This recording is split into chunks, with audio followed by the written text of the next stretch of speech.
watching Breakthrough News, and this is the Freedom Side. I am one of your hosts, Eugene Puryear, here as always, alongside my intrepid co-host, Rania Khalek. Rania, as always, great to be back alongside you. It is always a pleasure to be back alongside you, Eugene. Excellent. Good. It's good to hear. It's good to hear, given some of the other conversations we've been having. But nonetheless, we're very excited on both ends to be back with you, our dear viewers. And Eugene is talking. Hold on, Eugene. Now we have to tell everyone what we're talking about. You can't just say something like that with no context. See, in the messaging platform, I may have been a bit passive aggressive before we started. It's true, but it's okay. So I think Eugene was a little bit surprised by my friendliness. Yeah. What can I say? It's a charm a minute over here behind the scenes. But of course, we're very happy to be with you. Have a great show. Big shout out to everyone who is here with us. And of course, I will use this opportunity to remind those of you who for some reason have not already done this to go ahead and hit subscribe and then use that little down arrow after you hit subscribe to make sure that you have your alerts on. And by the way, shout out to everyone who I spoke to at the People's Conference for Palestine who noted to me directly that they do, in fact, have the alerts on. So you know who you are, and shout out to you. Really appreciate that. Make sure you hit subscribe, get the alerts on so you do not have to work hard at all to be alerted about the things that you want to see coming to you fast and furious from Breakthrough News, including Dispatches with Rania Khalek, among many other fantastic pieces of content we have. So subscribe, use the down arrow, turn on the alerts. And of course, if you are watching us on Free Speech TV, I just want you to keep watching Free Speech TV and supporting them. And a big shout out to the whole FSTV team, as always, for making it possible for us to appear on that platform as well. Rania, are there other things you would like our viewers to know? Oh, so many things. First off, please make sure you like this episode. Smash that like button, you guys. It helps boost us in the algorithm. Especially at a time when the algorithm hates us. I don't know why YouTube continues to punish us. Like, it's kind of insane. I don't feel like we're like crazy people.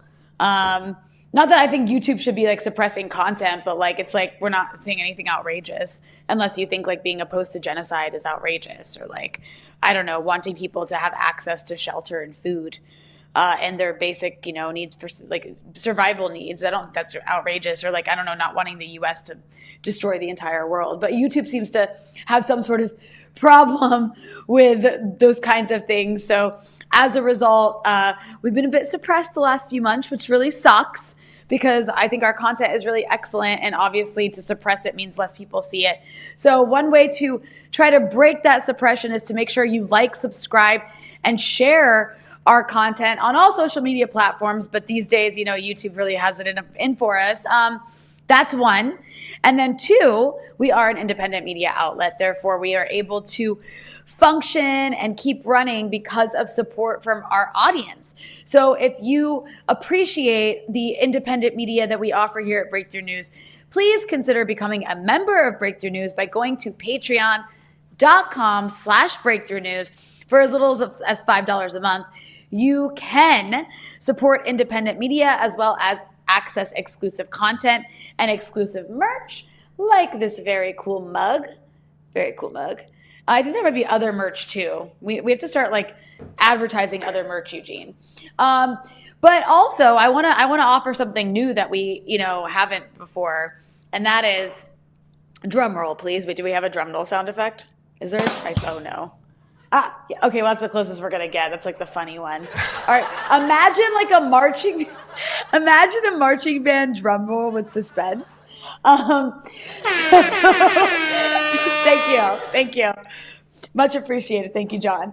Right now on our Patreon page, we have 6,348 members, which is fantastic. So if we can get 50 more members on Patreon, just 50 more. Actually, let's make it 52 so we get to like an even 6,400.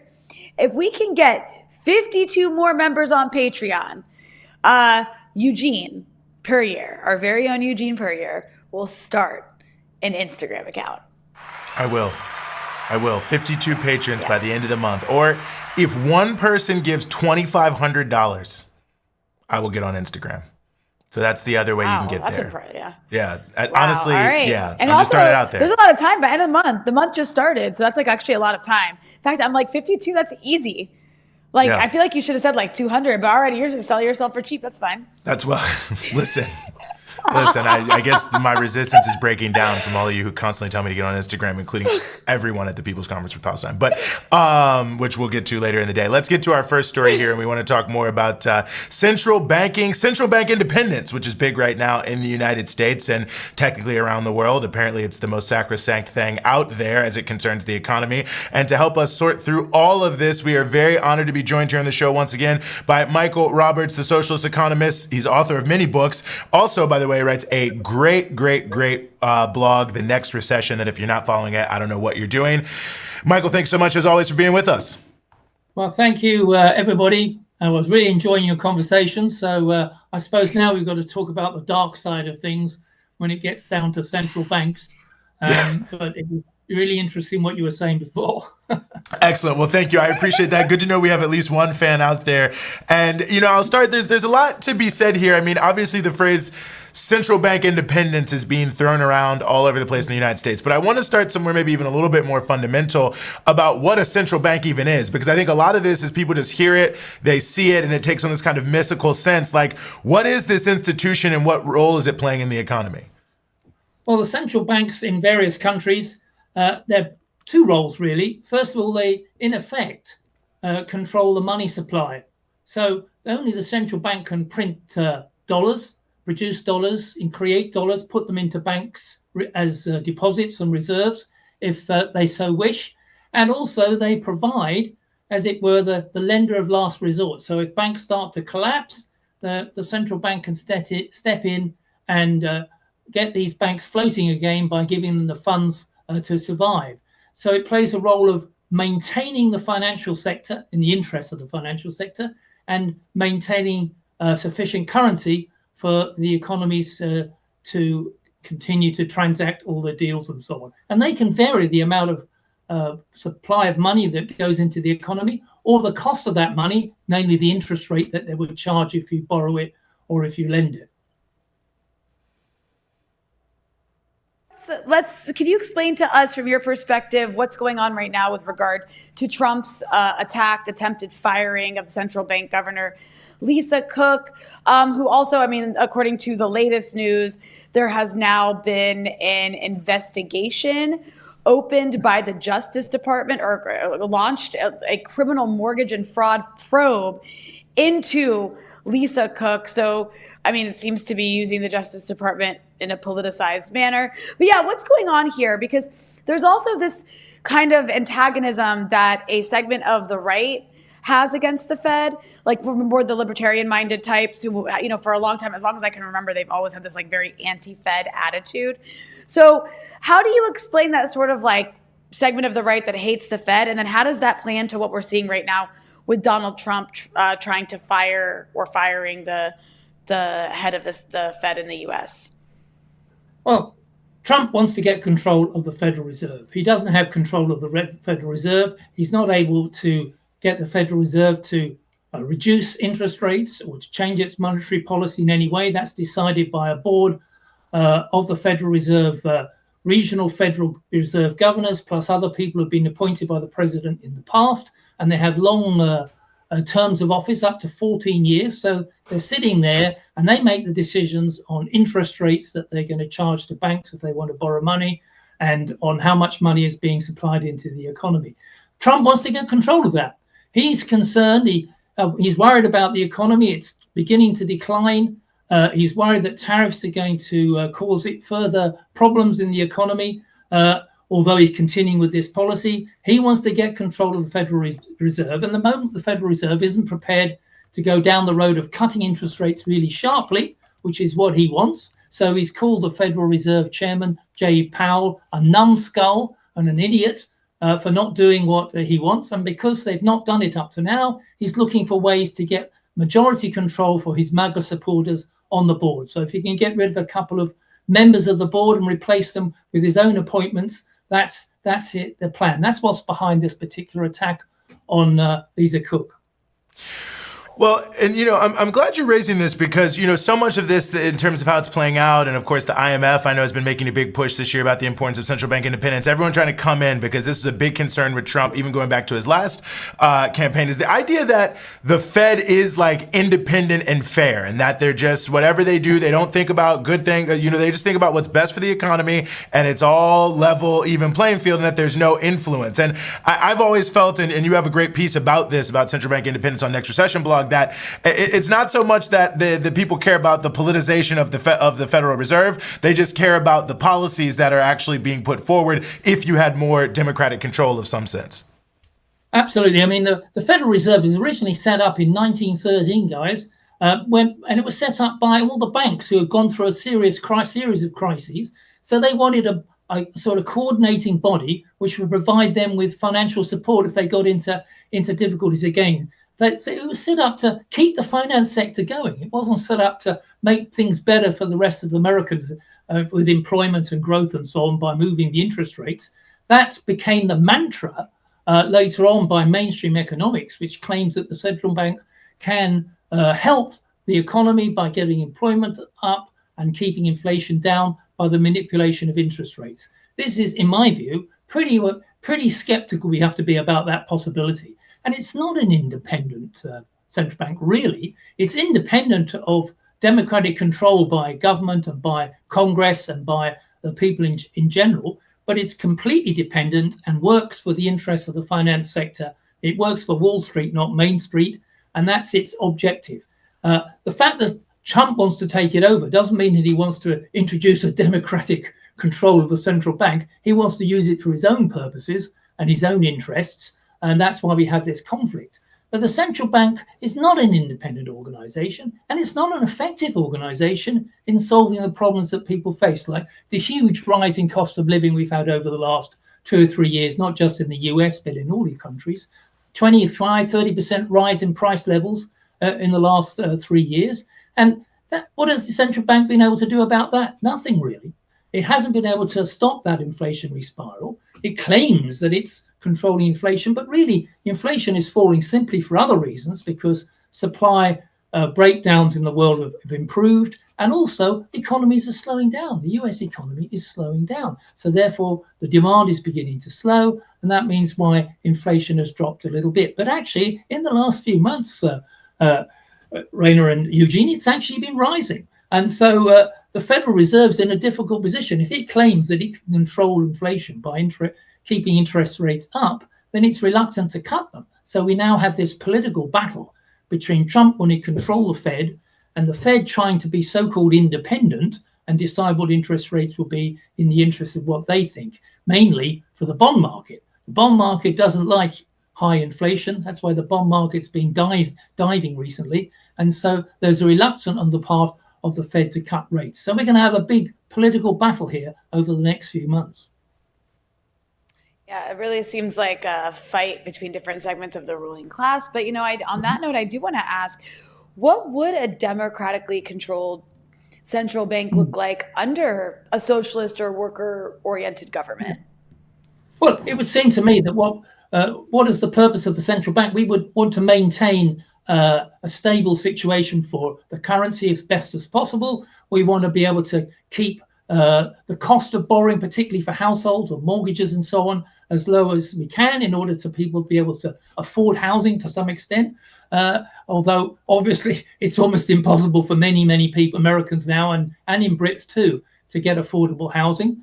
We would want a central bank that's going to play a role in stabilizing the currency. And that's perfectly possible for democratic control of a central bank. We would elect officials to that body, just as we elect them in other bodies and agencies in the States and elsewhere.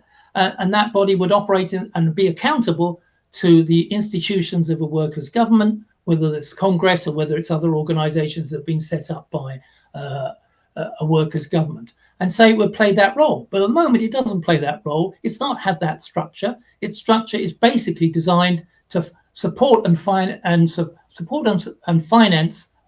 banks, particularly when they get into trouble. We just saw a couple of years ago when a number of regional banks went down very quickly in the Silicon Valley area, and the Federal Reserve's attitude was to pile money in not let these banks go down or take them over. That wasn't the policy. The policy was to give them as much money as they needed in order to survive. That's their real operation. And it will be the opposite of the case with the workers' government central bank. It will operate in the interest of what working people need, not what the finance sector needs.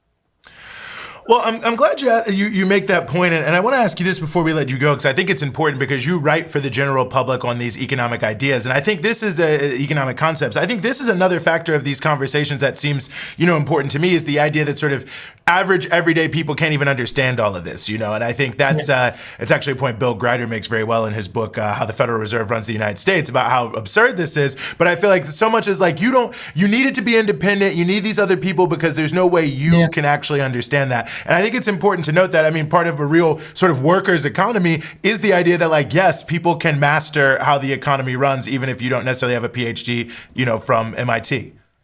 Absolutely, Eugene.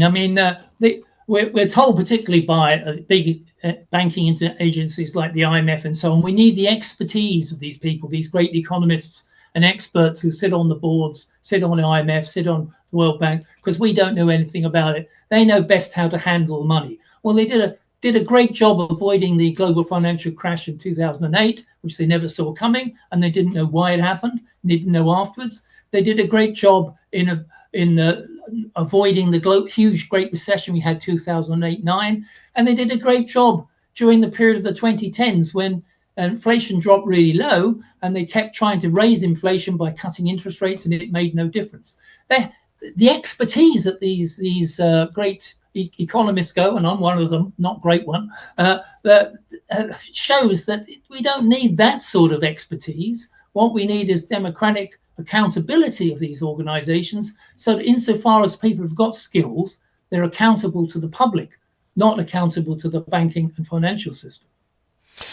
Well, as always, Michael, we really appreciate you joining us and helping us sort through it all. Everyone definitely has to be checking out Next Recession. We were talking before about the great artwork behind you, and Friedrich Engels, one of the people behind you there. You wrote a great book, Engels 200, that I hope people also check out. But as always, thank you so much for joining us here on the Freedom Side. Thanks for having me, Rania. Thanks for Eugene. Rania? Look, I always struggle to wrap my head around the very messed up ways the U.S. economy is set up. So I always appreciate smart people coming on to break it all down, Eugene. And I just want to take the opportunity also to remind those who tuned in, not at the beginning, but after we started, that we are going to reward the audience with an Instagram account for Eugene. Eugene's going to start an Instagram account if we can get 52 more patrons on patreon.com/breakthrough news. Just 52 more patrons. Or if one person donates $2,500 before the end of the month. If one of those two things happens before the end of the month, Eugene Puryear is going to start an Instagram account. I know what you're thinking. You're thinking what I'm thinking, which is, how on earth is it almost the end of 2025 and Eugene Puryear still does not have an Instagram account? Well, we're trying to fix that. But you have to become a patron if you're not one already. Yeah, I'm the person who goes back into the Matrix, in that new Matrix, and they're just like, yeah, take this if you want to go back. I'm going into Instagram. I'm out of the Matrix.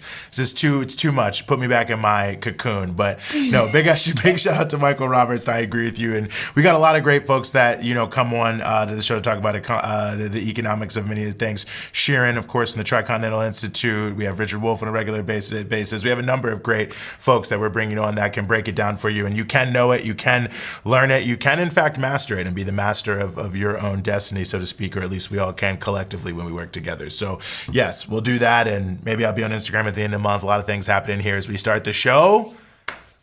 But we got a lot more coming, so watch us cook. We're going to move now to a critically important set of issues that are kind of all overlapping, but sort of emanating out from recent events that took place in China. Of course, you had the Shanghai Cooperation Organization meeting. You had the anniversary of the 80th, I think I'm getting that right, 80th anniversary of the end of the war against fascism there in China as well. And, even how we think about World War II, and I think an interesting reality for those of us in the West. And, of course, preceding both of those events, the meeting between the the heads of state of India and China, which had its own momentousness to it. So there's a lot there to cover. There's a lot going on and a lot rippling out from it. And we are very, very honored to be joined as we continue the show to help us understand all this by Vijay Prashad, who is the executive director of the Tricontinental Institute. Vijay, thank you so much for being with us. Well, I want to say something that's the opposite of what Rania said, which is that it's not that I'm surprised that you're not on Instagram. I'm actually sort of trembling, thinking what you're going to do on Instagram. That scares me. It's because you... No, why are you scared? I have to know now. Yeah. Well, I mean, Instagram is where people do all kinds of strange and quirky things. And I think of Eugene more of the person with a social media account where he can read out, a chapter of a book or something erudite and scholarly, not, show himself dancing to the latest trend in his underwear. A lot of moonlight pictures will be coming. It's going to be, could be exciting. To get a video like that, we're going to have to get a lot more than 52 patrons. That's true. I do love to dance, but hey, look, you gotta draw a line somewhere. You gotta pay. You gotta pay for it. I don't know if anyone the heads of state at the SCO meeting likes to dance, but I would actually like to know that. That being said, a lot happening. Vijay, one of the big themes that you all have been bringing out in Tricontinental recently is the new mood in the global South, and I think this in a sort of hackneyed way has been kind of the mainstream discussion, although not seen correctly. But looking at all these events, the way they all came together, which I thought was interesting, the sort of end of the world, the victory over fascism in China, the SCO meeting, which is obviously very contemporary, the relations between China and India, which have its own, 1,000+ years historicity to it. It seemed to speak to this new mood in the global South and where we are. And I was hoping to just start with your thoughts about that. Well, in a way, it all begins again with Donald Trump. You'll be happy to know, because after he was not able to really close the deal on Ukraine, after that sort of spilled out of control, he decided to punish India with an additional 25% tariff, raising the tariff barrier to 50% of Indian goods and services entering the United States, a gazetted set of goods and services. Well, what he said was, if India stops buying crude oil from Russia, then that 25% additional tariff will go. Of course, this is not a political decision by India to buy oil from Russia. It buys oil for two reasons. One is to satisfy the domestic market. India is a country with hundreds of millions of very poor people, and even a marginal increase in petroleum prices has a outsized inflation for poor people in terms of food price inflation and fuel price inflation. So India can't afford to give up on discounted Russian oil. Secondly, people may not know this, but Indian refineries are calibrated to Russian crude oil. India buys a large amount of Russian oil, refines it, and then sells it to Europe for a profit. So India doesn't want to forego this enormous advantage it has. Trump wants to cut this off to make Europe entirely dependent on US energy markets, but that's not going to happen for the immediate period.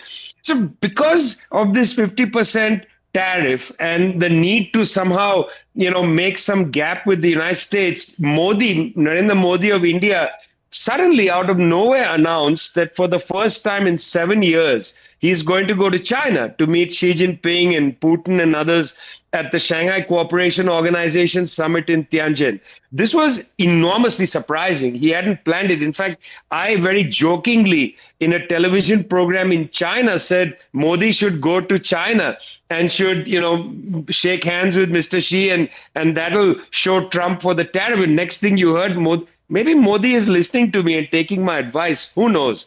Well, he showed up in China. And what was interesting, if we take social media as a pretty good indicator of what they want to present, Mr. Modi presented photographs of himself with Xi and Putin all being chummy together.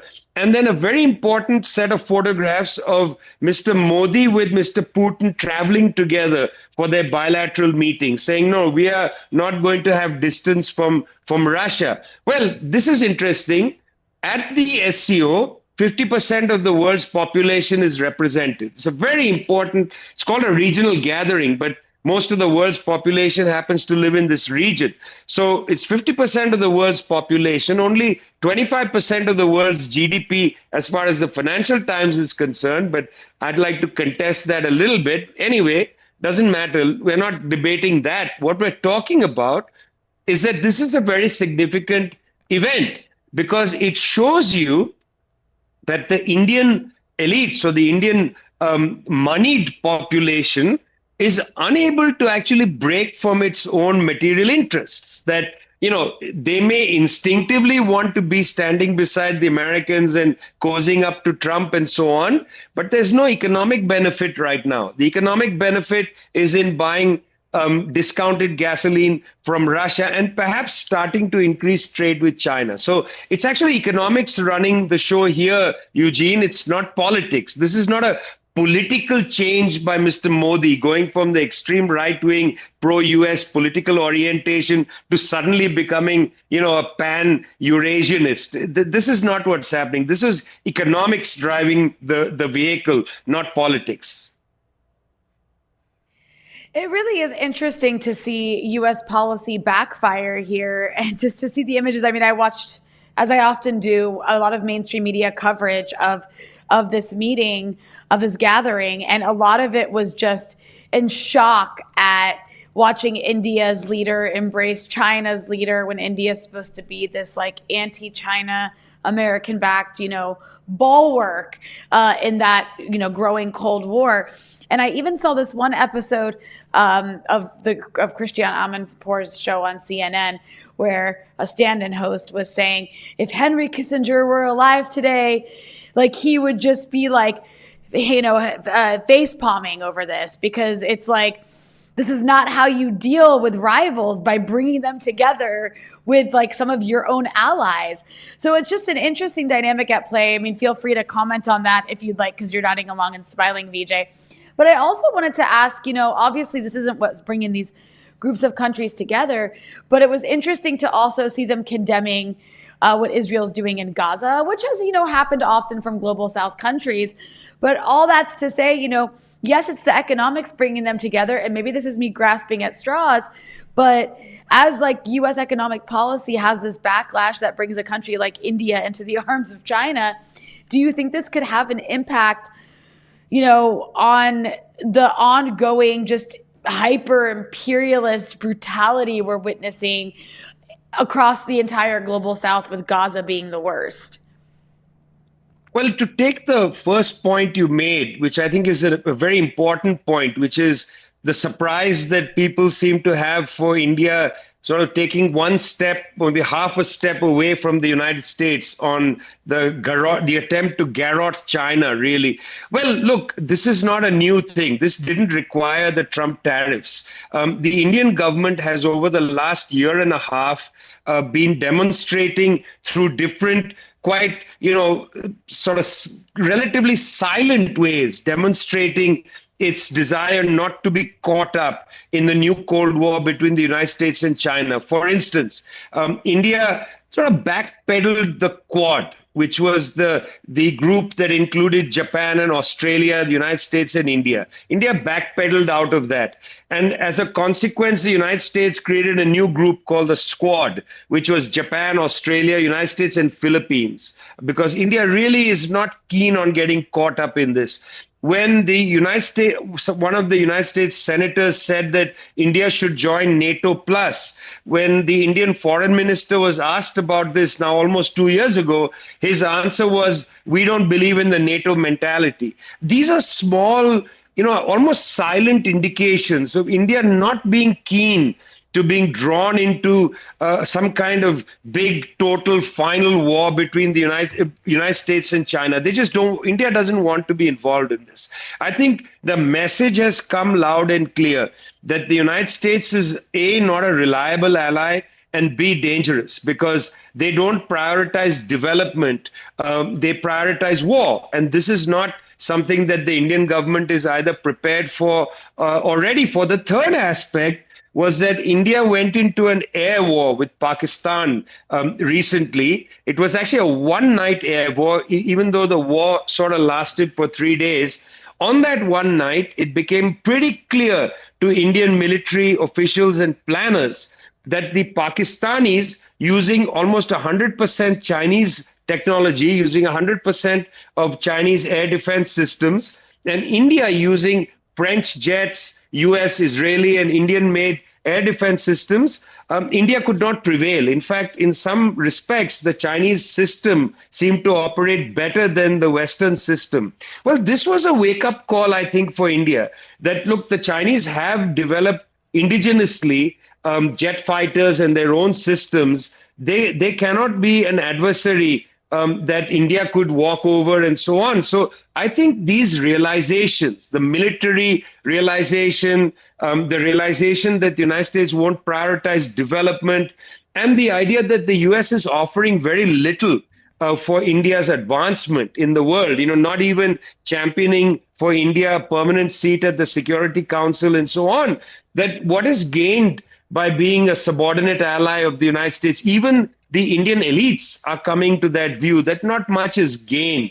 And so I think this kind of softening to China, the increase of visas over the course of the last few months for travelers on both directions, conversations about track 2, track 3 diplomacy taking place and so on. This is a realization of reality. It's India coming to reality. That being the poodle of the United States doesn't get you anything. Ask the English that. They decided to poodle the US into Iraq. They poodled the US here, there, and everywhere. What did they get out of it? They didn't even get a good trade deal with the United States. Yeah, I mean, that's got very little, that's for sure, negative returns. Well, one other aspect of this, Vijay, that I think is important, and one thing that people probably don't know we shared, we both have family members who fought in what was called the India-China-Burma theater at the time. But of course, China having this massive parade on the 80th anniversary of the victory over fascism there, Japanese aggression and anti-fascist war, I believe, is how they referred to it.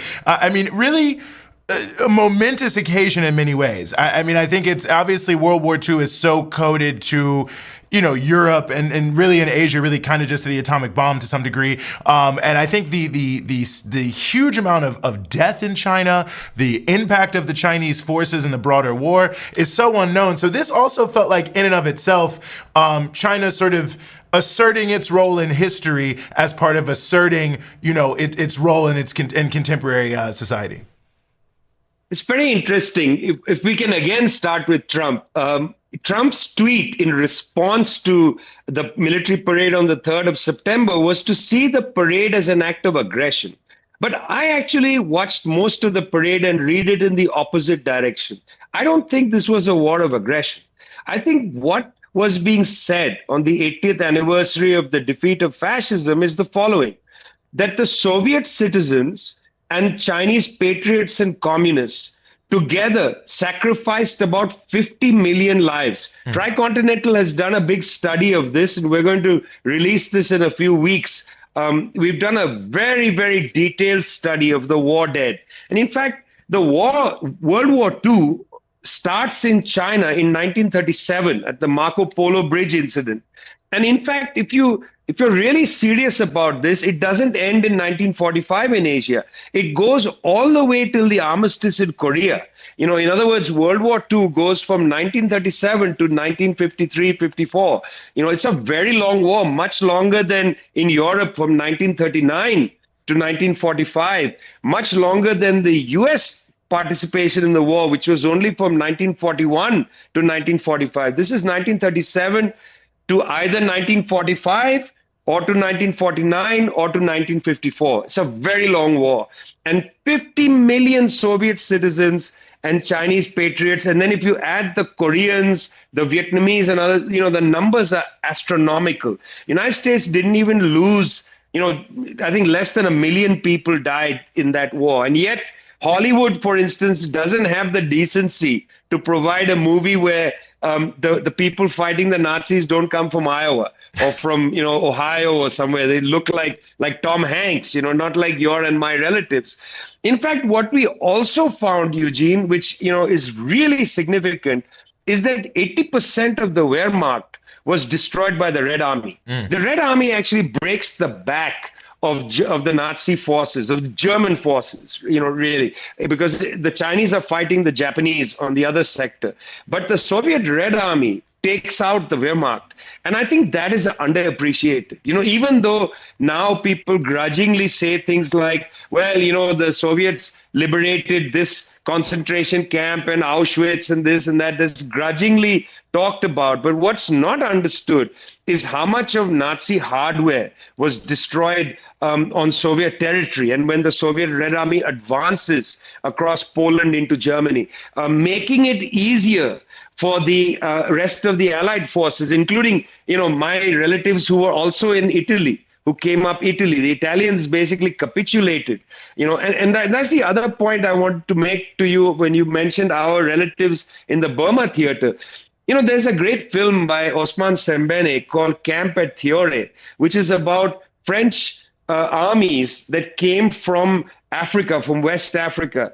And these are African troops who fought in France during World War II. It's based on a true story. They returned to West Africa after the war. The French put them into a concentration camp. These West African troops demand liberation and they demand pay. The French don't give it to them. And there's a character in the film with a Nazi helmet running around speaking the truth. And then the French just kill them. It's actually based on a true story. It's a remarkable film by Sembene Osman.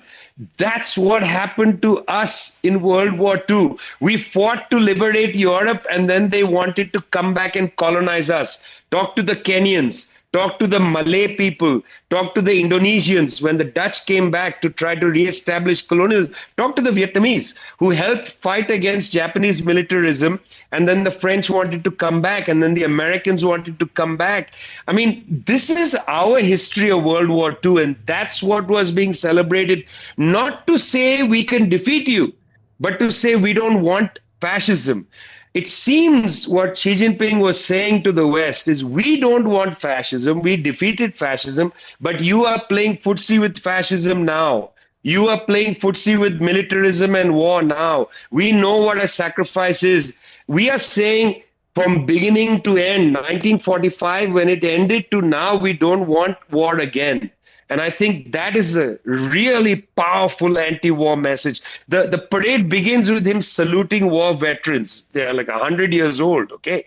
That was extremely moving to me because what they are saying is, why did we have to lose your comrades? Why did people have to die? We don't want to repeat that. Mm-hmm. No, remarkable thing. My grandfather was there working on the Lato Road and came back to Virginia where everything was Jim Crow segregation. So says a lot about all of these things and many different pieces. Tricontinental is doing research on just about everything under the sun. So I hope everyone is checking out all the great work you all are doing. Dr. Vijay Prashad, as always, thanks so much for joining us here on the Freedom Side. Thanks, Eugene. Thanks, Rania. Mm-hmm. Rania? Love to hear from Vijay. His analysis is always so on point and he's so engaging. So I'm really excited to scare him with your new Instagram account. And just a reminder to those who are watching. Well, one thing. Oh, sorry. I was going to say one thing I'm going to do on Instagram. I'm going to do book reviews. I just finished a great book about 6 months ago called Defending the Motherland about Soviet women fighter pilots in World War II. Some questionable politics at times, but fascinating stories. Anyway, please go ahead.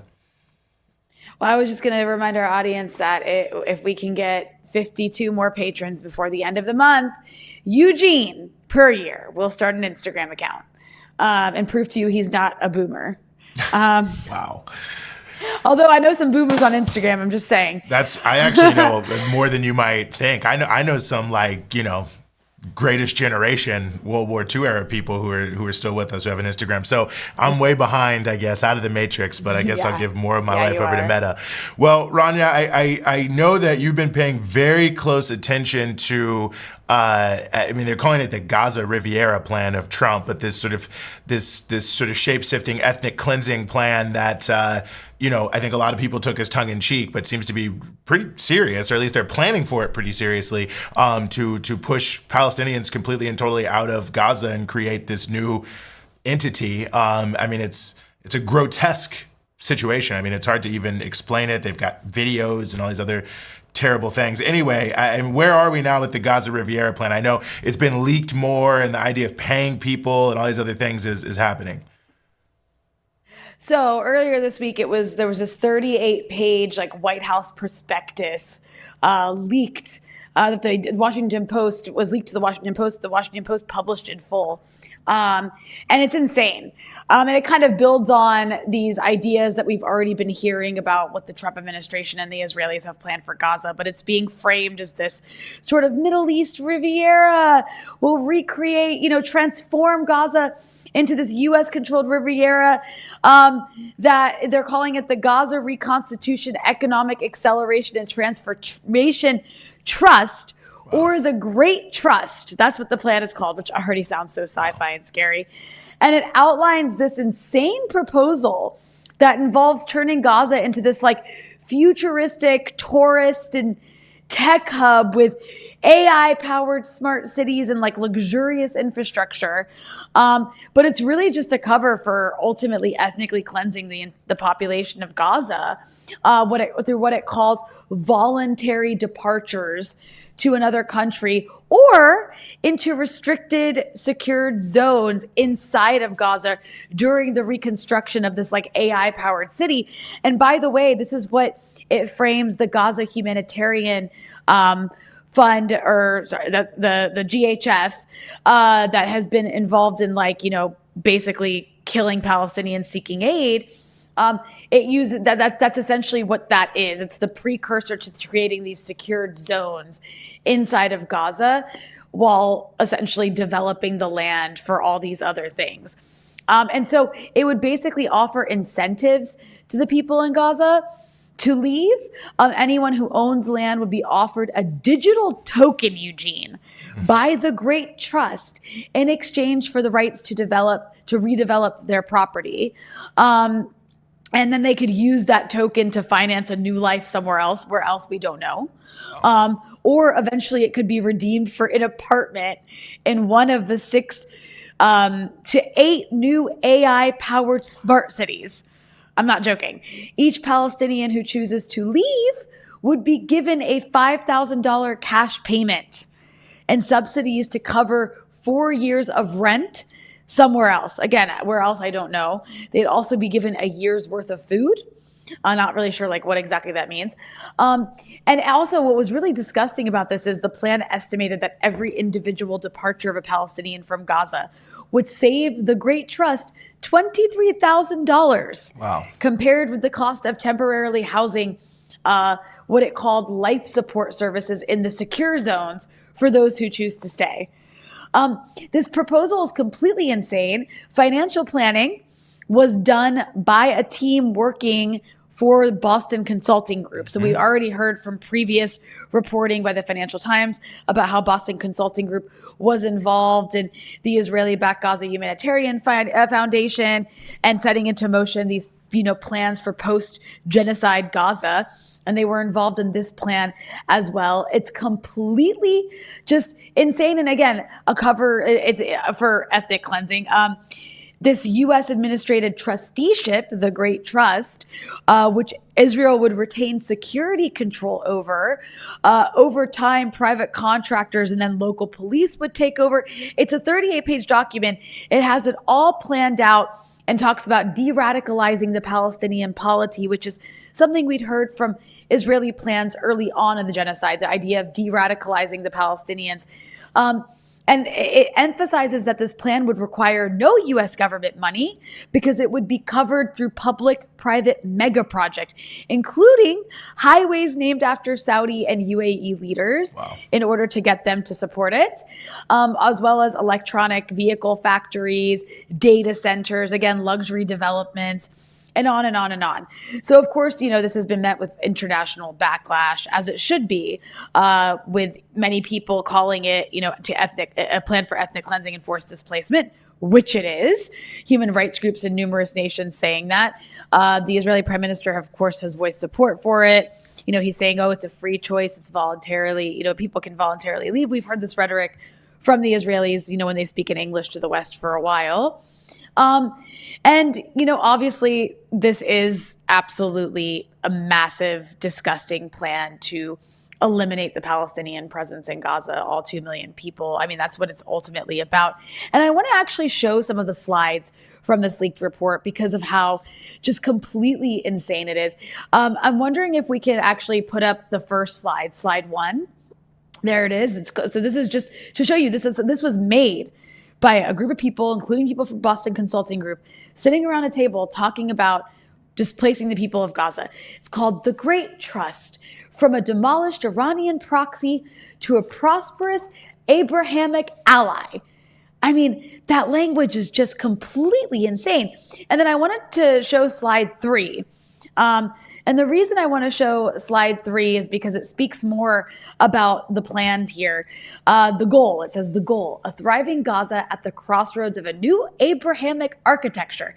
And it continues to say under this part called the risk that Gaza is an Iranian outpost in a moderate part of the region that will threaten Abrahamic architecture and undermine any future Palestinian governance. And so this is an opportunity for Gaza to become a regional trade hub at the crossroads of the ancient sea route, Egypt, Gaza, Babylon, and on and on and on, BS, BS, BS. It can thrive once again at the center of pro-American regional architecture. I mean, this language is just insane. And then I'd like to show slide 6. Because slide 6, I mean, there's a lot happening in a lot of these slides. I mean, actually, I really encourage people to go check this out. You can see the entire leaked document, but it's very, very specific. I wanted to show this slide because in this reimagining Gaza 10 mega projects, I mean, one way that these people who are coming up with this scheme, I think, are trying to get the backing of the Gulf states is by, and of also, people with lots of money like Elon Musk, is by naming things after them. The writing might be a bit small to see on screen, but basically it names the potential, the suggested project and then the description of it. So there's a project, for example, called the MBS Ring and MBZ Central Highway. This is, of course, named after the leaders of MBS of Saudi Arabia and MBZ of the United Arab Emirates. And this would be an MBS ring highway and tram around Gaza that would replace a different road and then an MBZ highway crossing the ring. And then it has something called the Elon Musk Smart Manufacturing Zone. And this would be industrial zones along the Gaza-Israel border feeding from and to the Abrahamic gateway through the Gaza Ring. So I just thought that was interesting. Then it also has something called Gaza Trump Riviera and Islands. This would be world-class resorts and the coastline and on small artificial islands similar to the Palm Islands in Dubai. Of course, named after Donald Trump, which is a big dream of his. And then I wanted to show slide 14, and then I'll throw it to you, Eugene. And the region, and again, I really encourage people to go check this out. It's so insane. The reason I wanted to show slide 14 is this is one of a few slides that are specifically about the Gaza Humanitarian Foundation and the essential role that GHF, and again, GHF is the foundation that is a bunch of mercenaries, that is like basically former U.S. military and U.S. military helping the Israelis at these supposed aid centers where people can come collect aid, essentially shooting, intentionally killing people coming to get aid in Gaza who are starving. And this whole system is set up to basically, I mean, this is like an apocalyptic type situation. So who are you going to send in like a Hunger Games style situation to go get aid? You're going to send the strongest person in your family.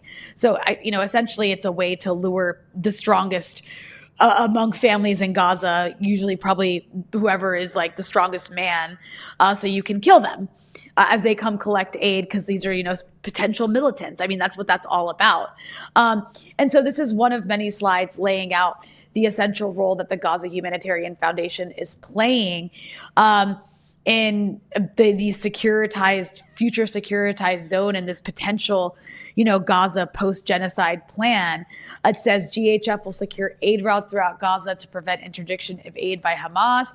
And then it goes on to say that GHF will eventually be folded in to the quote unquote Great Trust to continue to maintain these zones where the people who decide not to leave will live.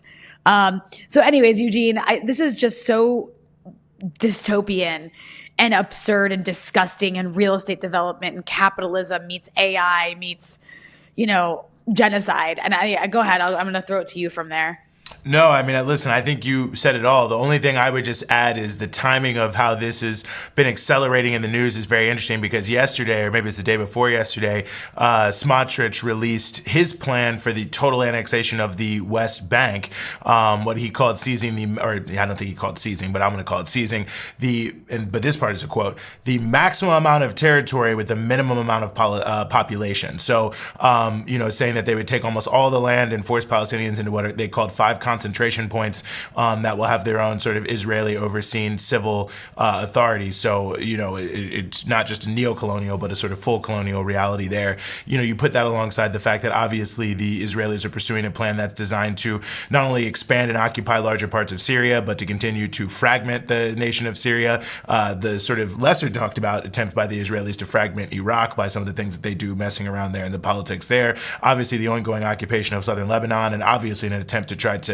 put the people of Lebanese people at each other's throats for the benefit of Israel. So we can see that the sort of broader, greater Israel reality is being played out here all across the region, and that this Gaza Riviera plan is really just one more piece of this broader attempt to further solidify the settler colonial project of Egypt, certainly at the expense of the Palestinian people, but certainly the Arab people more broadly, and an attempt to increase the level of suffering, fragmentation, destruction, and chaos in every other part of the region as part of the Israeli strategy to maintain its status as the regional hegemon, which is crucial for the global hegemon, the United States, to be able to maneuver the way it wants to maneuver around the world while still being able to control this critical crossroads. So I thought very, very well summarized there, and it is grotesque and unbelievable. And I would say the people in the Boston Consulting Group are guilty of war crimes for even participating in this. So let's hope that when we're holding people accountable as we continue to move towards accountability, that they are on that list, or at least have to be sweating over it a little bit. Yeah, it also, I just want to point out, other people have been making this point, and it's true. It's the amount of real estate developers who are just in charge right now, Steve Tom Witkoff, Tom Barrack, another special envoy by Trump. And then the idea of these, and Trump himself, and then the idea of these, using economic zones. This is the language that the Israelis and the Americans keep using. Well, the Americans, I guess, specifically keep using to justify or to give cover to Israel, just creating more and more buffer zones and taking more land. And even last week, we start to hear in Lebanon this notion of economic zone in South Lebanon where they don't want Lebanese people to ever return, but I guess they can go work as slave labor or something. But yeah, it's disgusting. It's disgusting that there's these people in suits sitting around, big, tables and some, penthouse office in air-conditioned rooms, planning the destruction of an entire people like it's nothing. Mm-hmm. No, absolutely. Well, we want to move on to some of the efforts to break the siege of Gaza and to prevent this kind of ethnic cleansing from happening. The global Samud flotilla is on its way, upwards of 50, 60 boats taking humanitarian supplies to break the brutal humanitarian siege, or anti-humanitarian siege, being placed on Gaza alongside other methods of genocide. You were able earlier today, Rania, to interview one of the participants in the flotilla, Layla Higazi, who's a musician, educator, and organizer based in New York City. So let's go there. I want to welcome to the Freedom Side Live, Layla Higazi. She is a musician, an educator, and an organizer based in New York, but right now she's speaking to us directly from the Global Samud Flotilla, which is a coalition of dozens of boats that have just launched from Barcelona on their way to Gaza to break Israel's brutal genocidal starvation, US-backed siege. Layla, welcome to the Freedom Side. Glad to be here. Thanks for having me. It is such an honor to have you on, and I'm so proud of you. I just want to say that first and foremost. You are speaking to us from the boat which you are on, which is a part of the Global Samud Flotilla. You all have just taken off recently, I think a little bit before we started speaking. And so I guess I'd love to start off just hearing from you. You know, you're an artist, you're an educator. You know, and you've been very active around the issue of Palestine, but you're taking a big risk by joining this flotilla. So what drove you personally to come to the decision to join this mission? Well, I think when governments fail, it's up to everyday people, civilians, to do what governments refuse to do, which is try to end the genocide and provide vital humanitarian aid to a starving population. I mean, babies are literally turning into skeletons right before our eyes. And we have our boats stocked with formula and things that people desperately need. And it's just as you said, this siege, it's illegal. We are acting in total compliance with international law. And we all know this aboard the mission. So, you know, we all joined because we see a huge moral failure happening across the world and on the part of all of our governments, which are complicit in the genocide. And also, you know, you have seen, I'm sure, these statements by Israel's National Security Minister Itamar Ben-Gvir, essentially designating the flotilla activists, such as yourself, as terrorists and promising to treat them as such if and when they are detained by the Israelis. So, I mean, I'm curious how you respond specifically to those sorts of threats of essentially violence and arrests, potentially even worse. Right. Well, it's difficult because right now, Israel is losing the PR battle. So Ben-Gvir can say whatever he wants, but he knows that the world is already against him. And the Zionist state knows that the world is not on their side. And it really does not deter us from continuing to sail. Obviously, we hope that our representatives back home, wherever we come from, will advocate for us. And I know as a U.S. citizen, my government is not really doing anything to support freedom of speech or, you know, pro-Palestine activists whatsoever. But, you know, at the end of the day, it's Palestinians who are at risk every single day in the face of this genocide. And you know what? If the world won't act, then we are still forced to act. And we will have to put our bodies on the line to end the genocide. Well, I also wanted to ask you, you know, I saw that you had made this Instagram post talking about the need to continue to make sure this remains about Gaza and the need to center Gaza. And so I'm curious, you know, if you could expand on that a little bit, like what made you say that and what did you mean? Because it seemed like a really important message you were trying to put out there.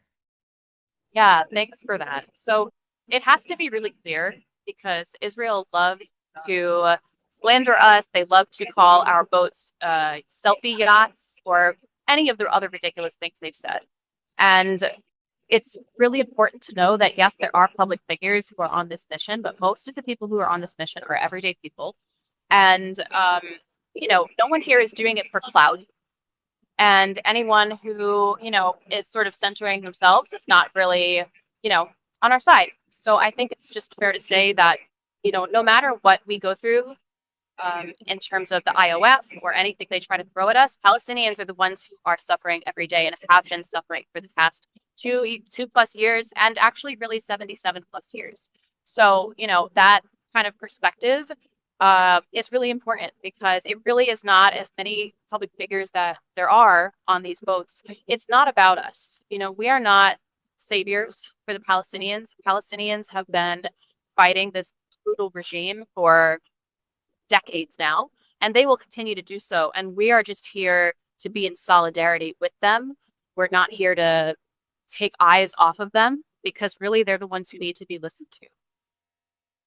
And, you know, I do want to ask you as well. Obviously, there's been many flotillas who have gone to Gaza in the last couple of decades to try to break the siege. And obviously, the stakes are so much higher now, considering the fact that Israel's trying to literally annihilate Gaza and the Palestinian presence there.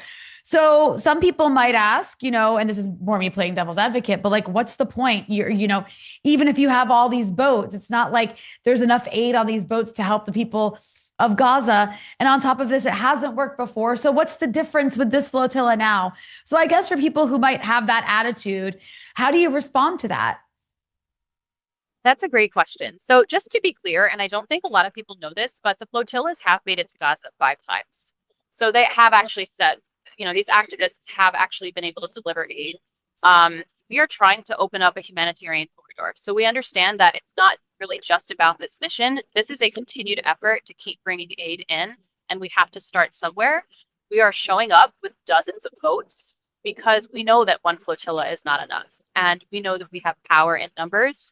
And it doesn't matter, if we don't break the siege on this mission, we will do it again, and we will break the siege on the next one, or the next one, or the next one. And every time we come back, we're going to come back with more boats. So they're not rid of us, right? This is not just a one-off effort.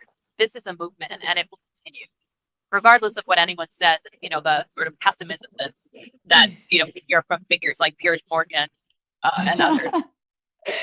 I also want to ask you if you can talk a bit about, I know you're just on one boat of so many, but there's such a diverse array of people who have joined this mission, people of all ages, people from all different backgrounds. I think something like 4 people from 44 different countries, people from different professional backgrounds. Can you talk to us a little bit about the sort of people that you've, been in touch with or even on your boat at this point, and how people just from all over are joining this effort and what that means and what they're all like? Yeah, definitely. So, I'm on board with people from all different countries, and some of whom are from Germany, which is being just as oppressive as the United States in terms of squashing any pro-Palestine sentiment whatsoever. This is an international movement. This is a movement of people from all over the world who are looking at what's happening and going, this is disgusting and this needs to end. So, we actually have power in our, diversity on board. Every boat we're not sailing by country. We're sailing as an international coalition, basically. So every boat is extremely mixed with people from different countries and, people who have different experiences organizing in their home countries and face kind of unique challenges and repression in those countries. We're here. We're not going anywhere. Except Gaza.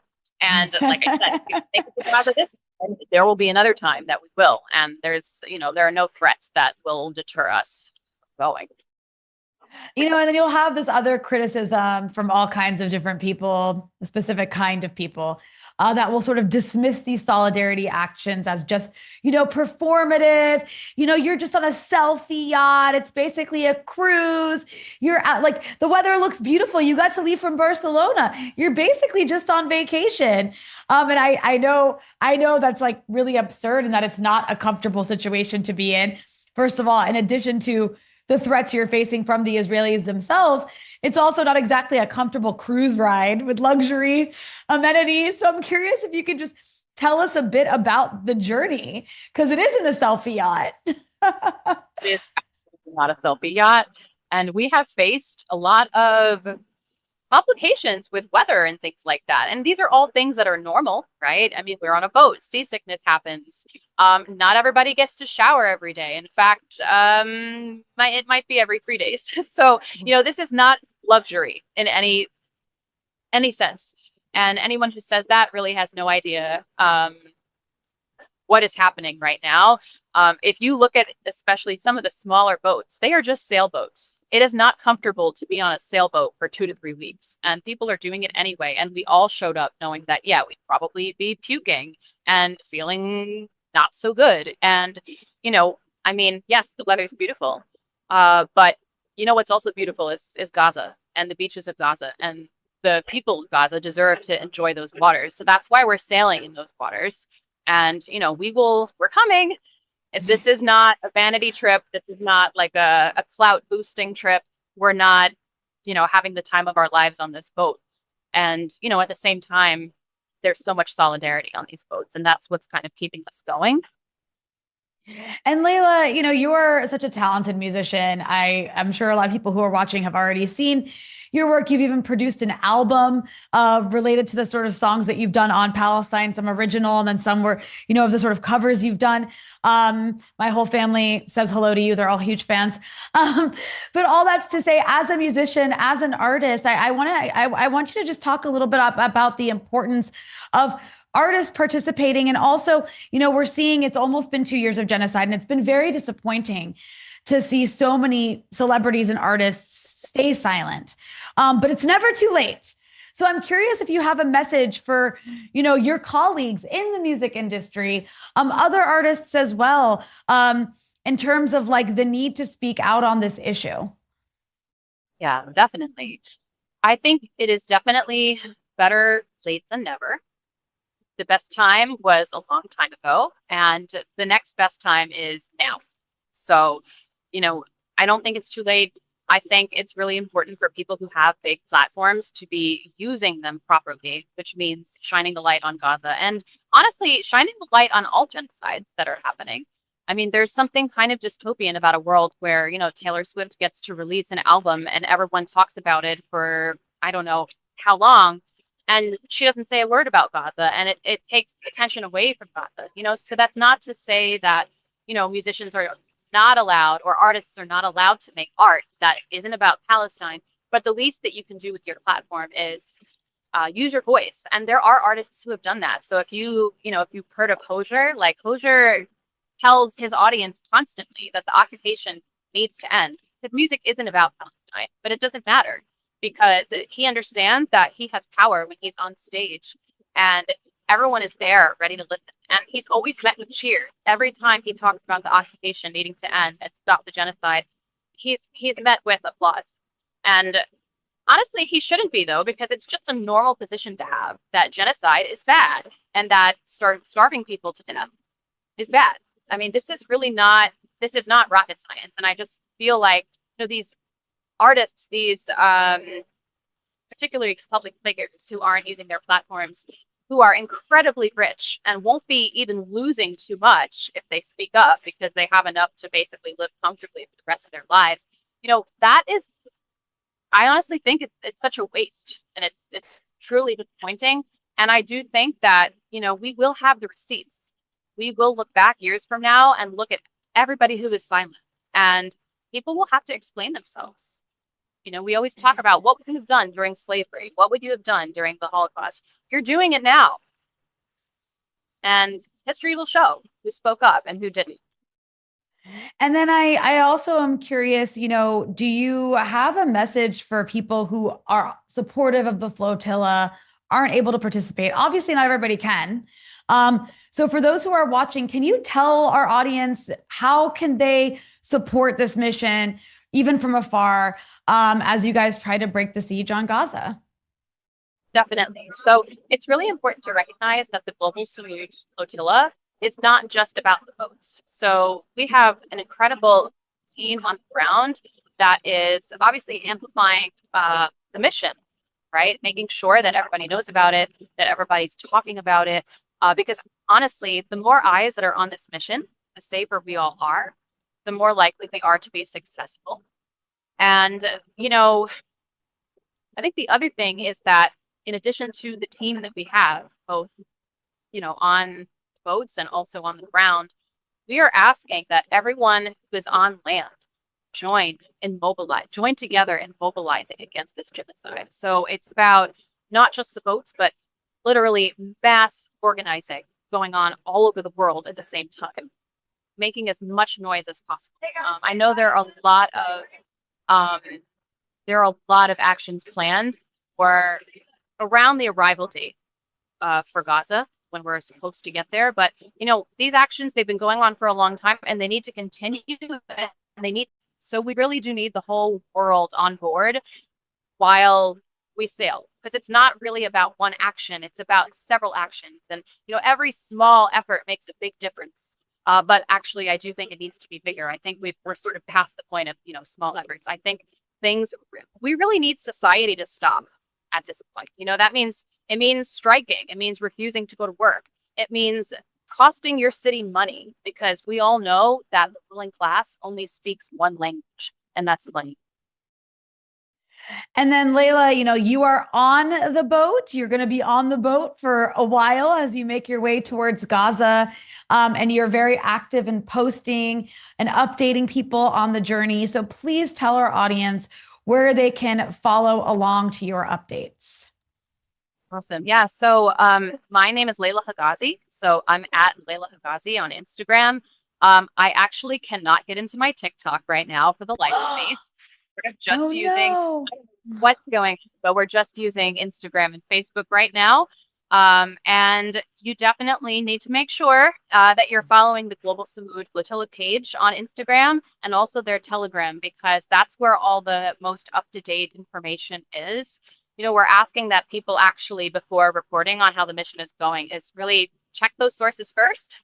Because basically that's where all the most accurate information is coming from. And also, I have just one more question for you, because, I think what you're doing is incredibly brave.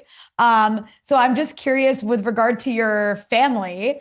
How are the people in your life? How did they deal with this decision? It's a hard decision to make. I mean, you are actually putting your body on the front line, trying to get in the way of a siege and genocide. So I'm just curious what that conversation was like.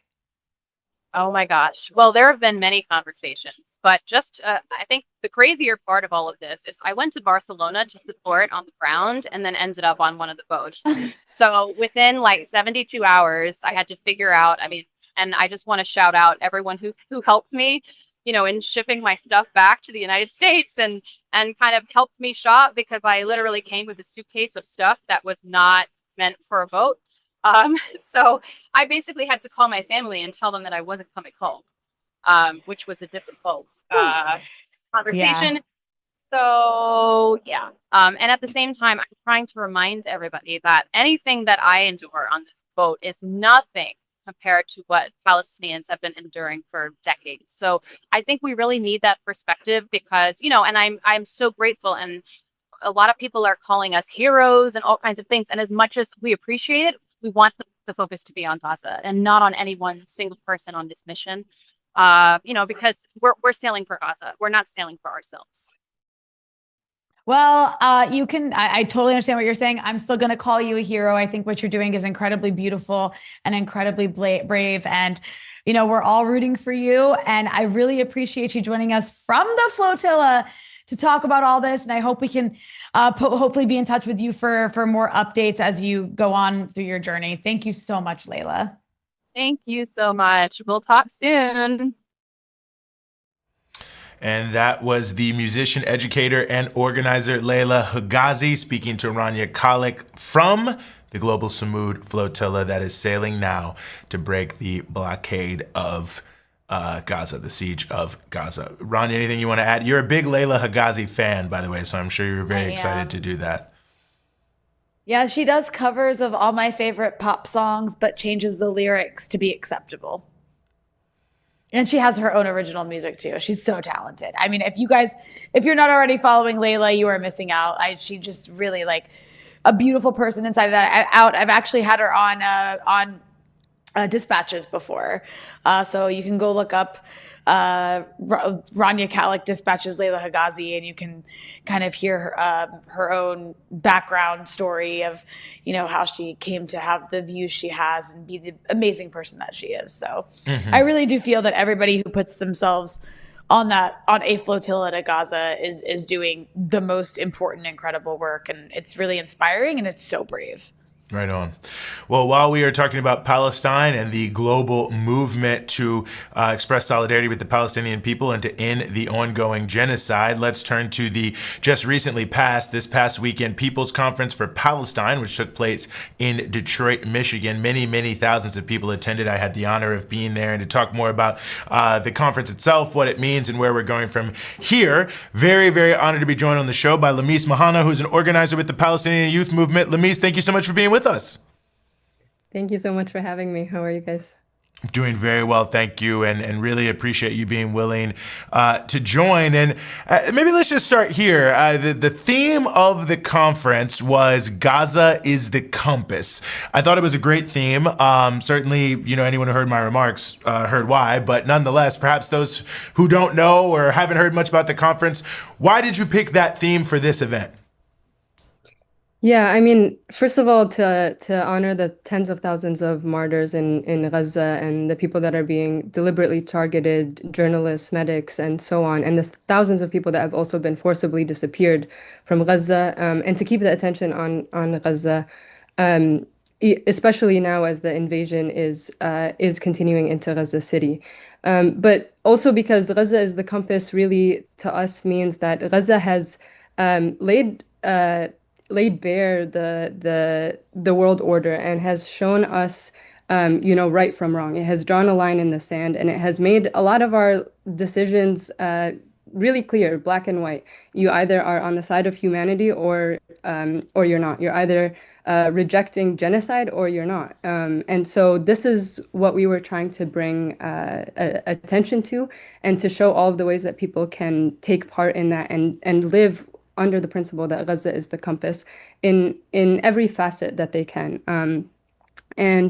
We were able to show that through various campaigns that people can take up. A lot of different organizations, over 300 endorsing organizations were there to speak about the different campaigns that they can take up, because we know that this genocide is not, happening in the abstract. It's being carried out by institutions and politicians that greenlight it, and states that we exist in are all around us. And it's important that we're taking action to come against those. And so spoke about campaigns for arms embargo, for campaigns against the Israel lobby, campaigns for healthcare workers to take up, campaigns against complicit media companies, and so on.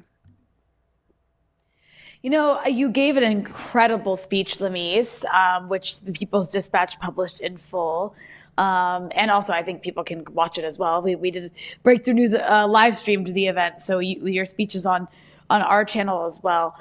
But you said a lot of really important things, but one thing that stuck out and that was shared a lot of times, because I think it was so powerful, is you said that ending the genocide means transforming the very world that has allowed for it to happen. And I'm just curious, when you said that, like, what were you thinking, I guess, maybe when you planned to say those words? And then when you talk about transformation like that, what would that transformation look like? What role does Palestinian liberation play in that global shift?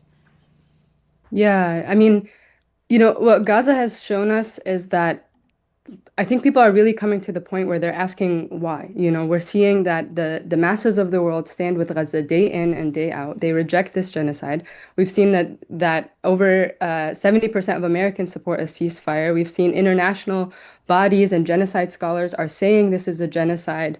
And we're still unable to see movement and action around this. The UN still isn't intervening in any real or tangible ways. There's still countries that could be sanctioning Israel and they're not. There's corporations that are still facilitating this genocide, from tech to logistics and to media, that continue to give cover for all of this, and decades that are building on each other of policies that support endless wars. And so the idea to think through of like what it means to change the world that has allowed for this to happen is that people are seeing these things all around them. They're seeing that that something is wrong. There's something at the root of this, at the core of this, that is wrong, that we need to be able to change, to make sure that international institutions can actually carry out their mandate, that countries feel sovereign enough to act without fear of being sanctioned by the US if they're to sanction Israel. We're seeing that we need politicians that actually represent us, represent the masses, rather than represent their donors. And Gaza has made all of those things clear to us, and it's made clear to us the pieces of the world and the pieces of our society that need to change. And like I was saying before, these are pieces that we exist within already. They're things that are all around us. And so it's really looking at those things and thinking about what does it mean for me to take up the movement for Palestine. And, we've seen this in many ways where people are starting to see like, where is my pension invested and what are my politicians voting on at the expense of the people, at the expense of the global majority. What policies are being greenlit while people are starving in Gaza, obviously, but people are also starving in New York City. There are people that are suffering in the U.S. And instead our politicians are sending billions of dollars abroad. And so we need to be looking at these structures and these systems and thinking about what does it mean to change the world order that is designed to benefit the interests of a few at the expense of the masses of the world. And the thing about the masses is they're the majority, right? We are the masses. And so the sooner each of us realizes this, the sooner each of us realizes that the movement for Palestine has shown us all of the issues that exist within our world order, the better it is and the closer we'll be to a better future. And talk about the importance of this conference in a way, because I feel obviously the genocide is ongoing. It's been going on for essentially 2 years now, and I feel like having such a huge conference. I mean, I read 4,500 registrants. I mean, at times it seemed like it might have even been more people than that who were there. It's very, very well attended. I felt people were really drawing strength from one another. But to me, it was a remarkable show of resilience. That no matter, despite a huge amount of repression that's been thrown on the movement, anyway, I don't want to editorialize here. I think you know what I'm getting at. Talk about the importance of the conference. Yeah, in its second year, like you said, and with adding attacks on top of that, and repression against it, there was only more people that came out. There was only more people that decided to join in, to take part either through an organization or as individuals, or there were people from all backgrounds, students, workers, families, kids. There was a section for kids programming, and people only turned out in bigger numbers, which shows that the movement is growing, first of all, and it shows that the repression won't make us back down. We're scared of a world where genocide is possible. We're scared of a world where doctors that are serving their people in Gaza can be disappeared. We're scared of a world where journalists can be executed live on television. We're not scared of the repression, and we're going to keep continuing to come out in mass numbers to take up whatever it is that we can in our locales together as a mass movement, as well as individually in whatever spaces that we occupy. And the goals of the conference were to build off of that and to also really touch on this theme of our responsibility to isolate and expose Zionism on the world stage. And to ensure that it can never recuperate its image. The world now has seen what Israel is capable of. It's seen that the U.S. has fully funded and backed all of this. It's seen, again, the institutions that are facilitating and supporting this, the politicians that are greenlighting it and sending more weapons. And so our responsibility is to mark this moment in time as well, and to mark our opposition to the genocide, to document the genocide, and to take up whatever we can to fight against the forces that are enabling it. So those were some of the key themes of the conference. We also focused on, again, tools and lessons for attendees to take back with them to build into their locales. And so, just to mention again briefly, there were arms embargo campaigns like Arms Embargo Now, that you can find both in Canada and California. There's the Mask Off Maersk campaign that's going into its second year now, that's seen massive successes since launching at last year's People's Conference. There was a campaign announced against AIPAC out of U.S. politics. There is the ongoing campaign by Writers Against the War on Gaza against the New York Times. And then we were joined by, of course, many, over 90 speakers that spoke to the various ways that people can take part in the movement for Palestine, and continue to build upon these themes. Like Layla, we just saw on the flotilla now. It was really kind of poetic to have speakers from the Handala flotilla like Huwaida and Chris Smalls speak to that experience and what they could take part in for the movement. And then at the close of the conference, it aligned with the launch of this global Sumud flotilla. And we also had, doctors like Mohammed Mustafa and Tahir Ahmed who've went to Gaza to serve there, and journalists, organizers, and others that shared back the different ways that they could that they took part in their own way. I think that I didn't get to go to the conference. I know Eugene was there and spoke as well. I am all the way over here in Lebanon, but I watched, and it was watching even just on YouTube was quite electric. So I could imagine that being in that space, watching those speeches in person, being around people who are all organizing around Palestine for a few days in a row must have felt really electric. And I think it's so necessary at a moment like this because Lamis, as I'm sure you know as an organizer, one of the biggest difficulties is the kind of defeatism and helplessness that can easily become an obstacle to getting people to continue to organize on an issue. So it's amazing what you're saying is how even more people showed up this year. They didn't let fear or attempts by the U.S. government and the national security state paralyze them. But I think for a lot of people, there is a sense of grief, of unprecedented loss, and of a sense of just there's nothing we can do. Everyone's against this and it's still happening. So how do you as an organizer, and even for those who are watching who maybe feel that way, how do you deal with that kind of defeatism, and how do you advocate for people to continue to feel motivated to push back against these heinous crimes that we're just witnessing nonstop on our phone screens day after day? Yeah. Thanks for the question, Rania. I mean, first of all, like I think that many people know now that it's normal to have gone through those feelings at some point throughout this genocide, and for anyone that's still feeling them, I would say two things. One is, first of all, like kind of to what we were speaking to before, is that the movement and the fight for Gaza has not revealed to us dead ends. We're not at a point where there isn't an area to organize within or to fight within.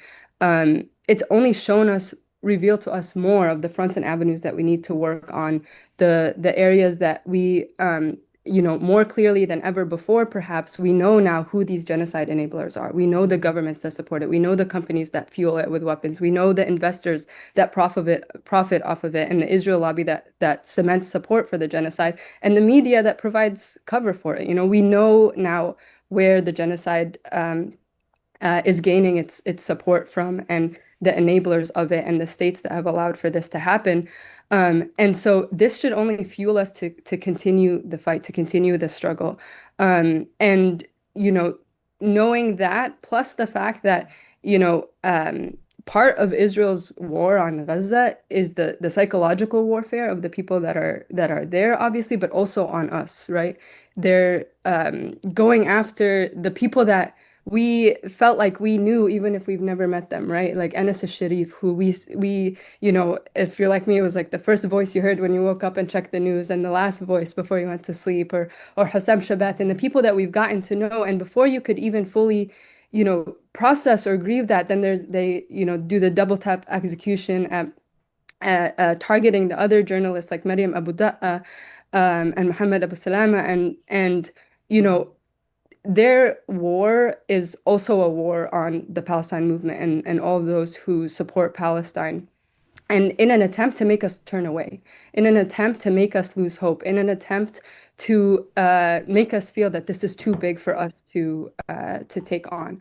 And what the people of Gaza have said, what people like Anas and Hussam and all of the journalists that knew they were being targeted and left behind messages to the world for the time that they would be martyred, they tasked us and they entrusted us with Palestine. They entrusted us with continuing the fight for Gaza. Hussam said, do not stop speaking about Gaza now. Do not turn away from Gaza now. And so, knowing these two things, that first of all, we're not at dead ends. We have the areas very clearly in front of us, actually, of what has, enabled and supported this genocide. Plus the fact that the people of Gaza and let alone everyone all the Palestinians in exile and people that have family there and know them, that they've asked for us to continue. They've told us that it does matter when we come together.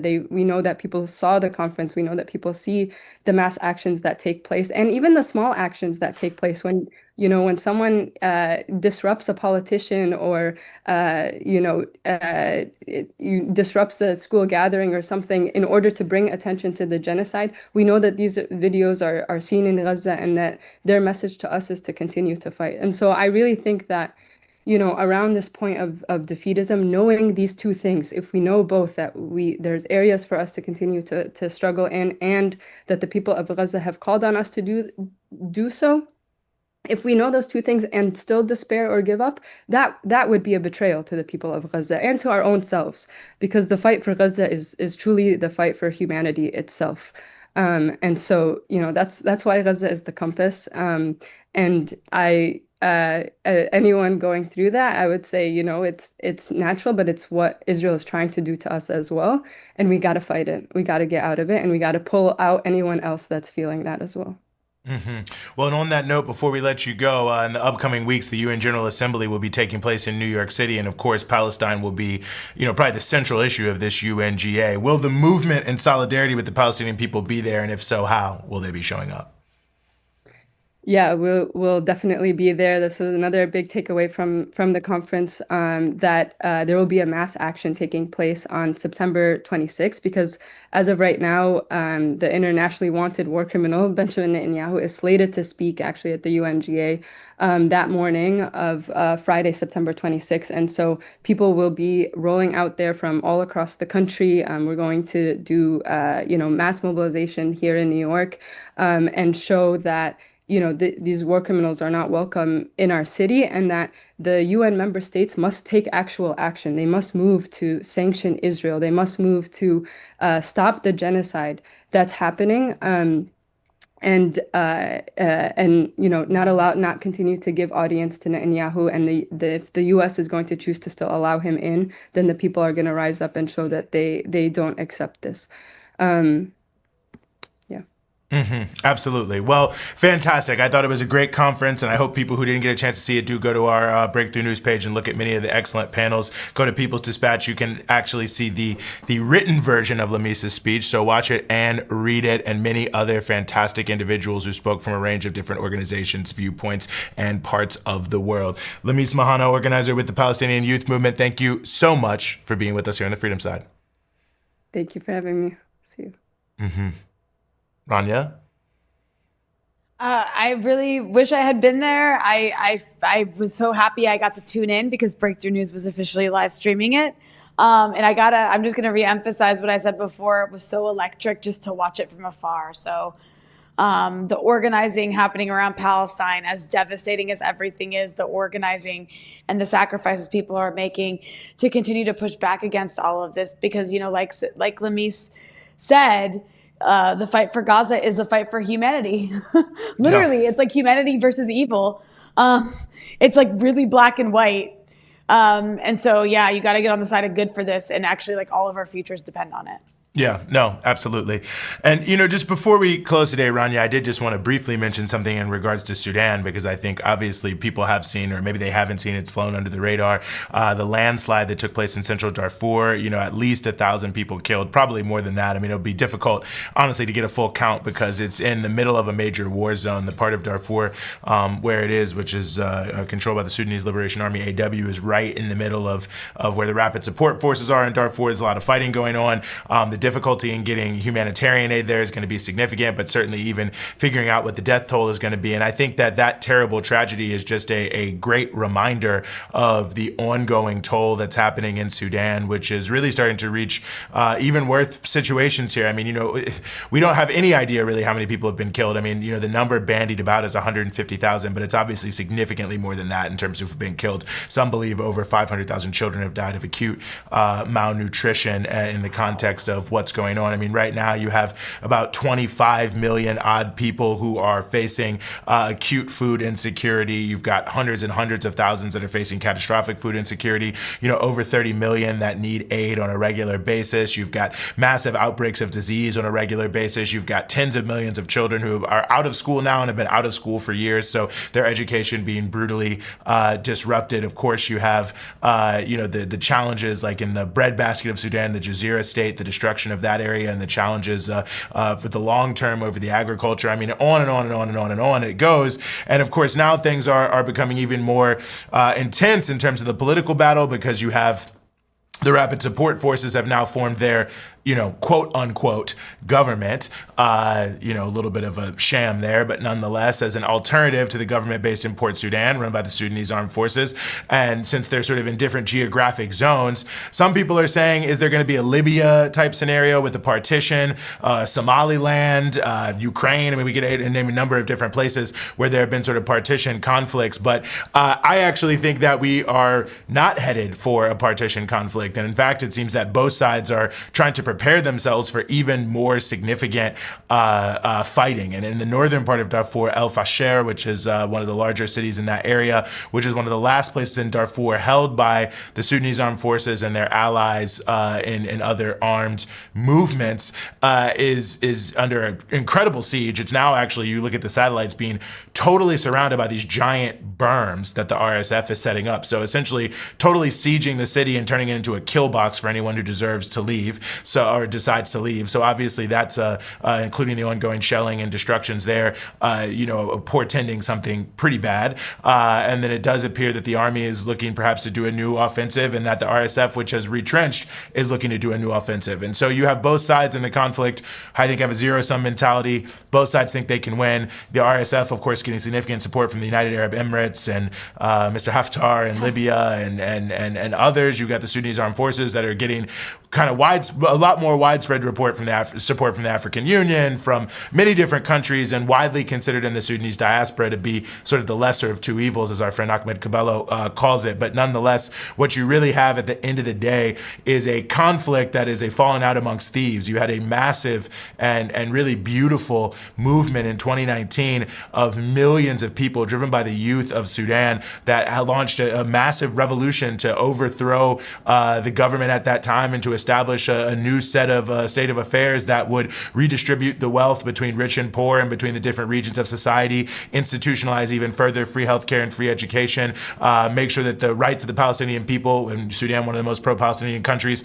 will continue to be honored, and that Sudan will continue to stand with the Palestinian people as they always have, as one of the most stalwart countries and peoples with the Palestinian people. They were talking about what it would actually mean to have some sort of civil democratic dispensation there that could really start to change things. And of course, the United States, the Gulf states, Europe, all actually colluded to make sure that process was short-circuited, that the masses of people were not able to take power because they feared that the IMF and World Bank neoliberal, neo-colonial reality that's been looting Sudan, destroying it and dividing it for decades would be ended. And that in fact the country would come to great unity, a fair dispensation, and that ultimately the looting of the country would end, and the Sudanese people would be able to use more of their own resources to improve their own lifestyle and their own standard of human dignity, quite frankly, in terms of how they're able to live. So they engineered this whole thing with the so-called soft landing to bring in the military. They said to the military, well, dump Bashir because that looks bad. Have a little fake thing that looks like democracy so we can say we're for democracy,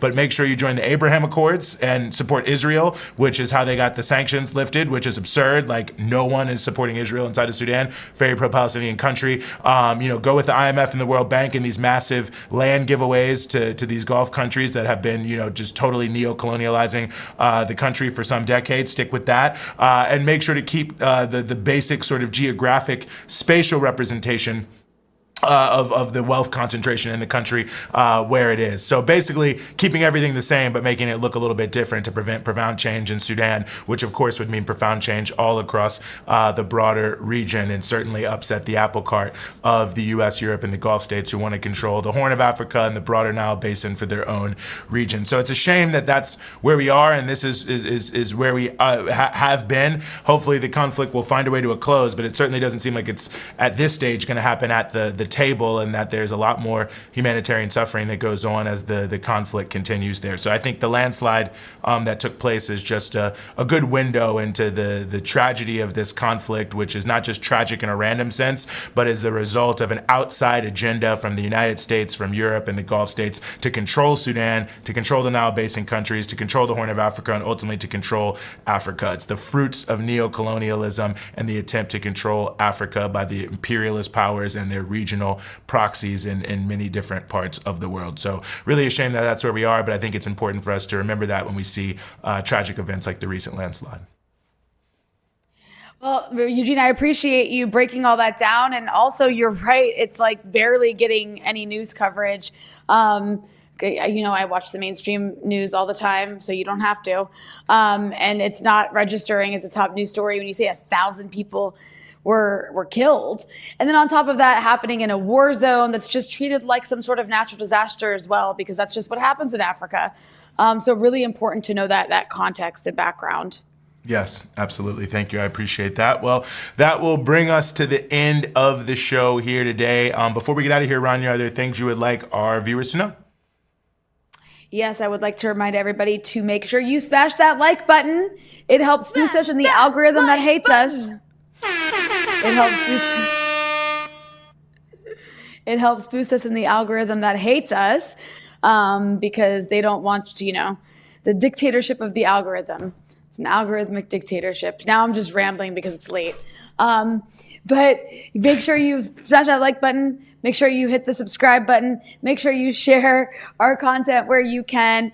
And also, if you appreciate our excellent coverage of the world here at Breakthrough News, please consider becoming a member of Breakthrough News by going to patreon.com/Breakthrough News. For as little as $5 a month, you can access exclusive content and exclusive merch. And this month we're having a special. If we can get 52 more patrons before the end of the month, our very own Eugene Puryear will be joining the rest of the world on Instagram. So if you want to see, it's about damn time. You want to see Eugene join the club of the rest of us on Instagram, become a patron if you aren't already, and you can help make that happen. Yeah, Eugene? Great. Well, hopefully we can dump that DAM in. This is a family show. We don't want that kind of talk here. But nonetheless, we are very happy to have been with you. Thanks to all of our existing patrons. Thanks to all of our future patrons. Maybe I'll see you on Instagram. But for myself, for Rania, for the whole Breakthrough News team, we will see you next time.